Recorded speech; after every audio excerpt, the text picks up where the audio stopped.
So I want to talk a little bit about your sort of experience Okay. with ADHD and your diagnosis. Can you Yeah. take me back through? I tell you what, let's start at like sort of school time. Did you notice anything when you were in school, like growing up? What was school like for you? So, funnily enough, I'd say the first sort of 8 years of my life were very, very bright. Like, I did not have an inkling that I had anything wrong with me. Like, I knew that I was quote different. unquote wrong. For those listening, quote unquote wrong, yeah. I was always told that there was something different about me by family members, but it wasn't different as in like a bad way. So I think I said at my talk that there was something called Mensa, which for those who don't know is a high IQ society. It's still going now, but it became very prominent sort of in the early 2000s. Which is basically if you were in like the top 1% of IQ in the world. So if you have above average IQ, you could join Mensa. I see what you did there. Above average, yeah. I mean, that was totally unintentional, but, you know, if they both fit. And so I remember, like, in the playground and people would go, like, it was sort of like the inside joke would be, like, oh, like, have you heard of Mensa? Like, oh, yeah, I'm so clever, I could join Mensa. Like, there's a lot of, like, just weird, like, banter like that on the playground. And then, because, obviously, didn't know I was neurodivergent at the time, and we tend to take things literally, I was just like, oh, I'm going to see what this Mensa is. And I, like, went on, like, this massive 90s computer that my mom and dad had at home, and I typed it in, and it was like, because at the time there was a huge focus on like child prodigies and like gifted kids. I remember doing like the IQ test, and to get in it you had to have like 130 IQ points. I think the average is around 100 to about 115, I think. Right. And I remember doing the test and I got 145, and I was just like, wow. And I was like, shit. So, and I was like, so I've not only met the criteria for Mensa, like I'm almost higher. You've smashed the criteria, yeah. Yeah, if you want to call it that. But retrospectively, at the time I had something called hyperlexia. So if you think of dyslexia, for example, you have tend to have struggles with reading, with comprehension, with spelling, with identifying language, things like that. Back then I had sort of like the flip side. So I was very, very gifted in things like language and speaking and spelling and telling stories. Like there's a picture of me when I'm about 18 months old, 2 years old, and I'm reading a newspaper. If I can flipping through the political side. Oh, was it page 3 or was it actual newspaper? No, that's a story for another time, Adam.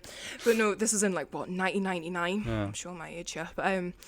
But yeah, and then so I was just like, oh, and I thought that was it, like I'm set, you know, like I've got this high IQ, and my mum and dad were like, oh, she's going to be a doctor, she's going to be a lawyer, she's going to be a scientist, she's going to cure global warming, like all of like these major things. And so I was like, right, I like the aspirations that they had for you there as well. I mean, she's going to cure global quite warming. A progressive family, as you can tell.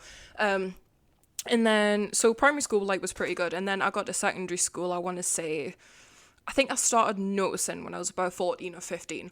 And I would just sit down and I would look at like a worksheet that a teacher had given me, and I was just like, this is not going in. And I don't know why it's not going in, but it just isn't. Like I can recognize the words on the page. I know exactly what it's telling me to do, but the brain power is just not there. Like I physically can't make myself do it, and I don't know why.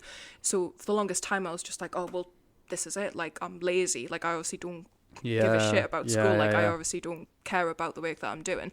My mum and dad were very frustrated. I mean, like they were only, you know, regurgitating the information that they had available at the time. Like back then when I was 14, God, like it would have been like the early 2010s. Like obviously the things like ADHD and autism and things like that were flying around, but no one had a concrete concept of what that really meant, especially for girls, like especially for a woman. Like I was 14, 15 years old. I was predicted like all A stars and A's, and I remember just looking at it, and most people would look at that and think, oh, that's aspirational, oh my god, like people think I can get to that level. And I remember thinking like, oh, I'm not gonna make it. Like I just know that I'm not gonna make it. Like I would see the expectation and I would feel crushed, and I'd be like, I just know I'm not gonna get it. And it's not because I don't have the knowledge. I do have the knowledge, I just, for whatever reason, I can't implement it. I can't focus. I'm getting distracted in class. And when I say distracted, I don't mean like big things like the fire alarm going off, but I could be sat here and someone could sneeze on the other side of the room, and that would be it. Like my trail of thought on what I was doing would be gone. That pulls you out your focus. Yeah, 100%. And then I would find it even more difficult to get back on track with what I was doing.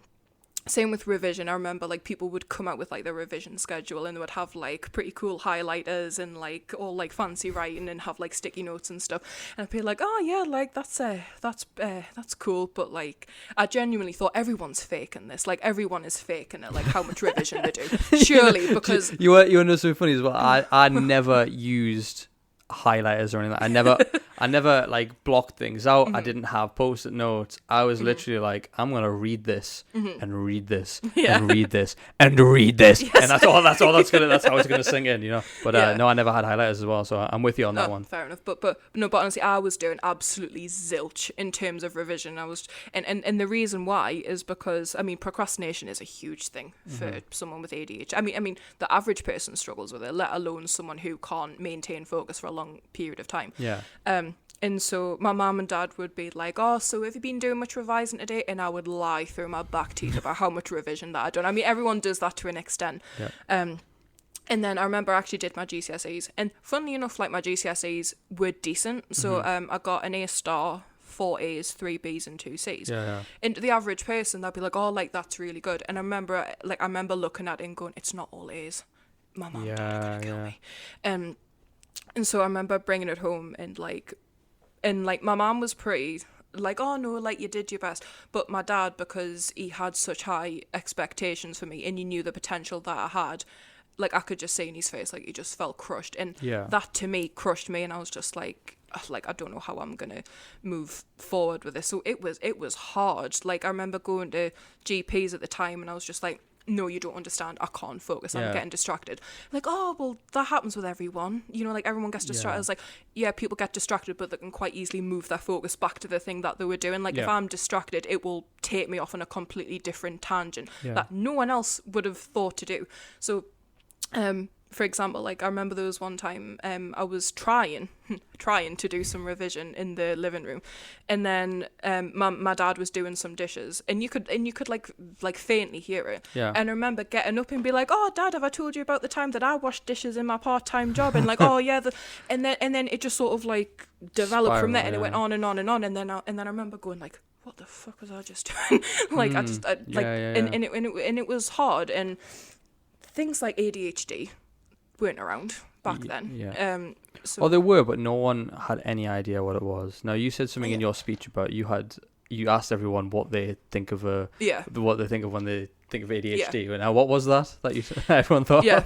So I said, what do you think of when you think of ADHD? And there was a guy in the front row who said, you just think of someone really, really hyper, like someone a lot younger.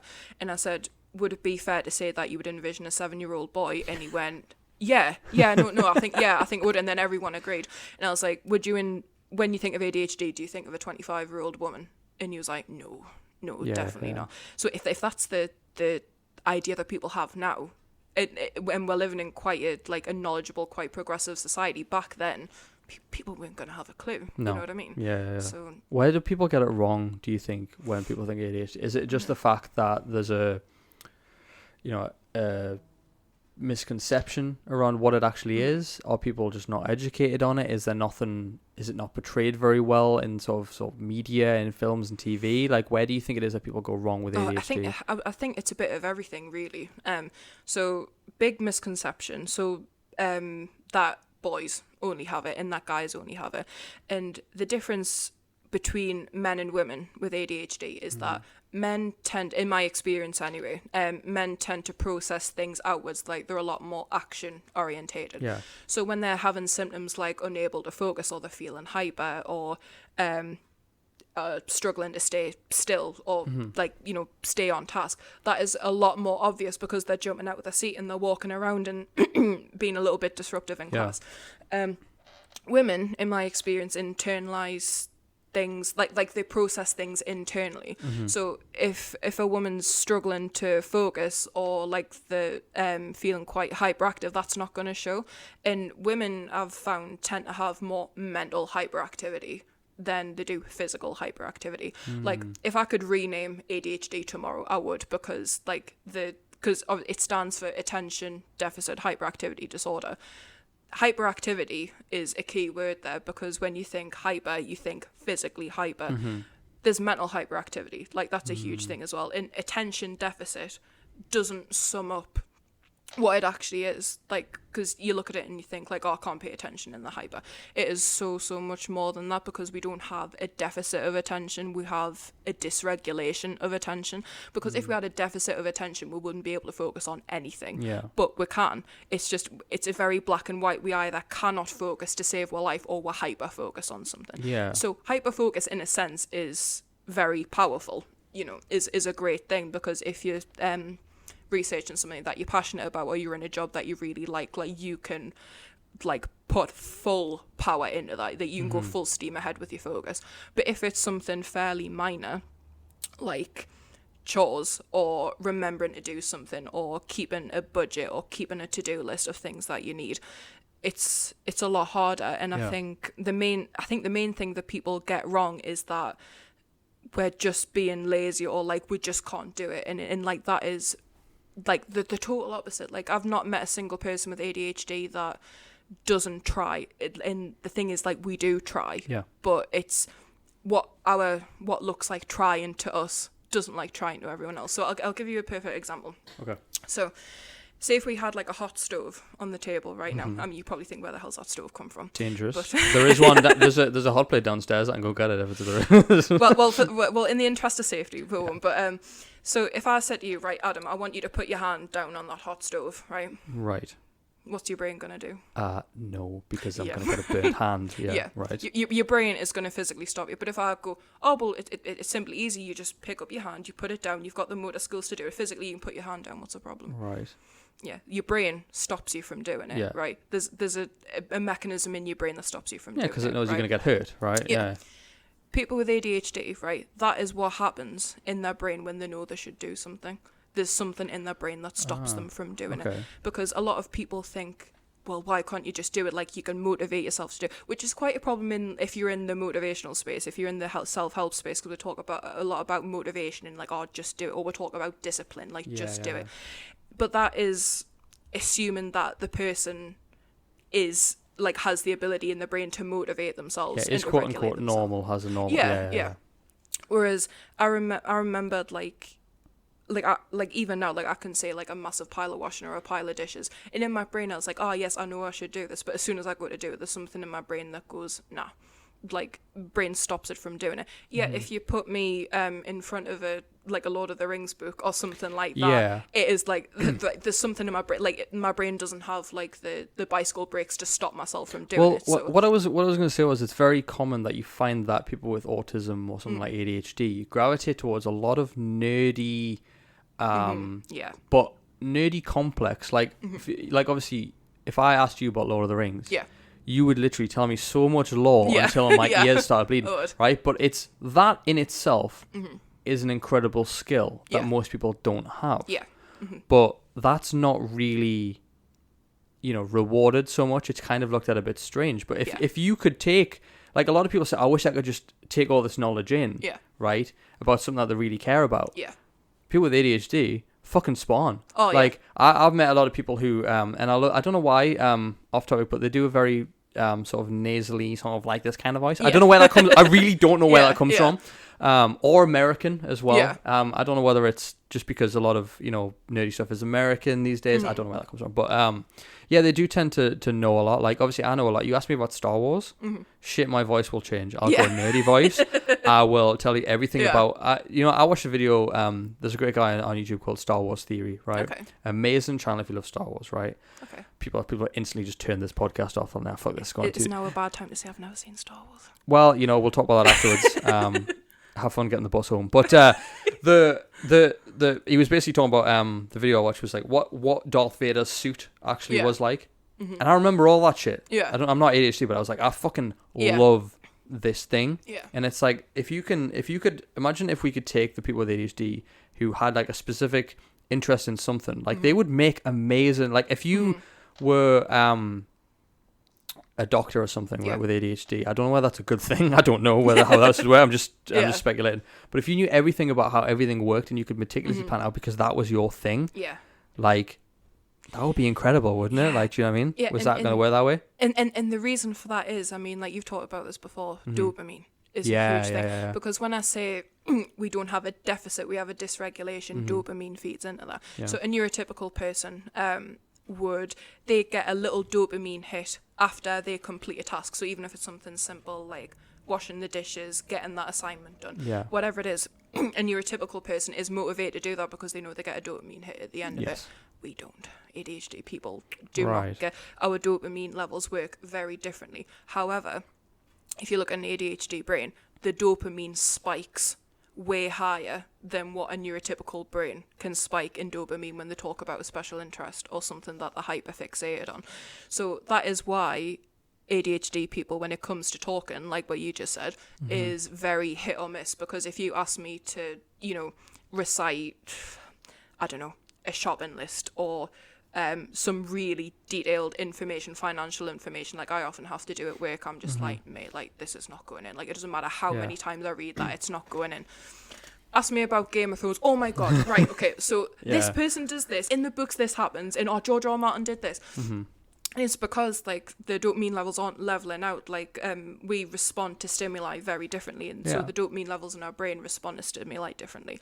And so, but it's interesting what you said about like if we could just channel that sort of energy and that talent into other things, which sort of is interesting, because I feel like, so not just ADHD, but with autism, other neurodivergent conditions.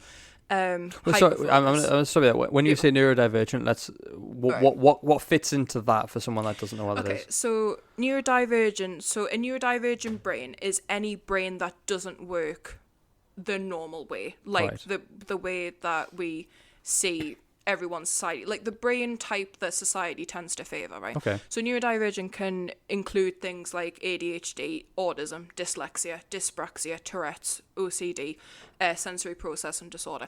Anything that makes your brain work differently and not optimally for society is what is considered neurodivergent. Okay, and cool. you can quite clearly see if you take like a neurotypical brain and a neurodivergent brain, whether that's an ADHD brain, autism brain, whatever it is, the structure's different in the way that parts of the brain talk to each other are different. Yeah. So that's what we mean by neurodivergent. Cool.